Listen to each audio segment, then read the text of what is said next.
Killilea is our next reader. Cherie gets through her days by breathing and remembering to enjoy the journey. She can't live without her sewing machine. When asked where she would go on a magic carpet, she said that the thought of a magic carpet makes her queasy, and she put in a request for a private jet. Wise woman. Cherie is reading Between the Laundry and the Library.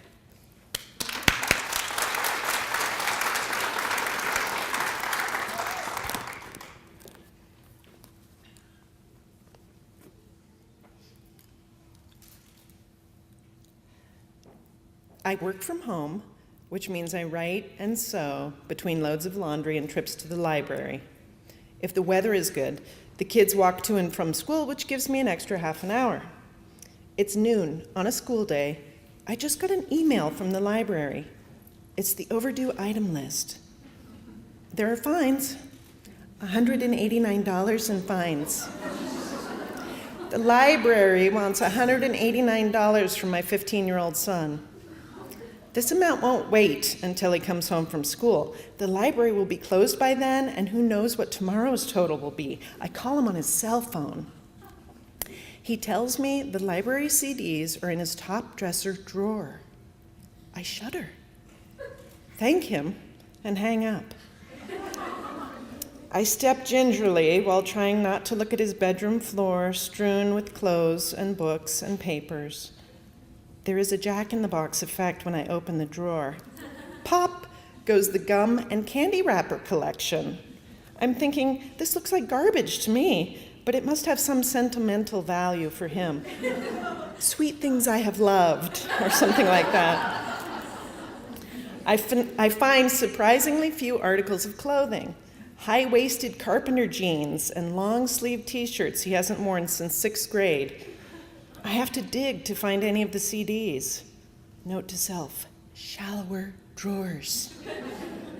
As I dig, I uncover a stack of magazines face down in the drawer. Oh, crap. I close my eyes and bow my head for a moment of silent prayer. Please, Lord, don't let it be. I take a quick snort of air into my nostrils, the kind that holds back tears. I move slowly, with one eye open. I turn the stack over. The New Yorker. Buried in his dresser drawer, my son of the maxed out library card has 6 or 8 issues of the New Yorker. I gather up the borrowed Violent Femmes, the overdue Bowling for Soup, the presumed lost Flight of the Conchords, and I take them to the library with a smile on my face. Back home to my writing, I relish those quiet hours between 9 and 3, time to work uninterrupted. If I could just finish writing this up before ding, ding, ding, ding, ding, ding, ding, ding, ding, they ring the bell like something's chasing them.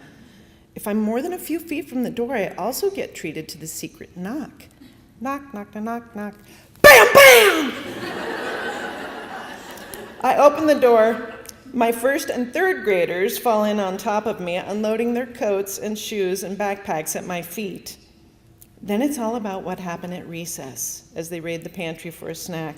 It's like school never happened. They went to recess. What did you learn today, I ask? I learned we're not supposed to chase the boys, but we did it anyway. That's my daughter. I'm awesome at kickball.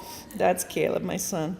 As they stuff their little faces with goldfish crackers, the chatter winds down, and I think maybe I can sneak in a little more work before I open the front door again to Mr. Library Fines in half an hour.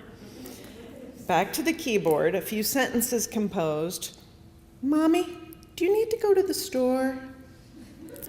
Sure, hon, you can come with me. I think she wants a cookie.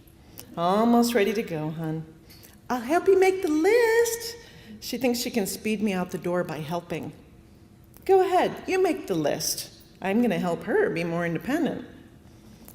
How do you spell asparagus? Her new favorite vegetable. Oh, great, I could focus through a lot of background, but spelling requires all of me. Why don't you just write down the first letter of the things we need and we'll remember when we get there? My idea satisfies us both. Aisle by aisle in my mind, I name the things we need, and Gabrielle marks their initial.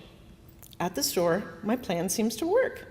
Gabrielle reads the letters. A, asparagus, how could we forget?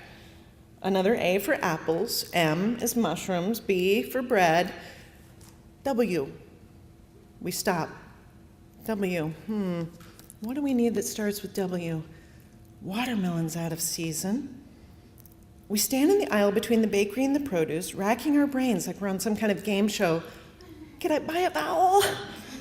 Suddenly, Gabrielle turns toward the deli and with her finger in the air declares, I know, lunch meat.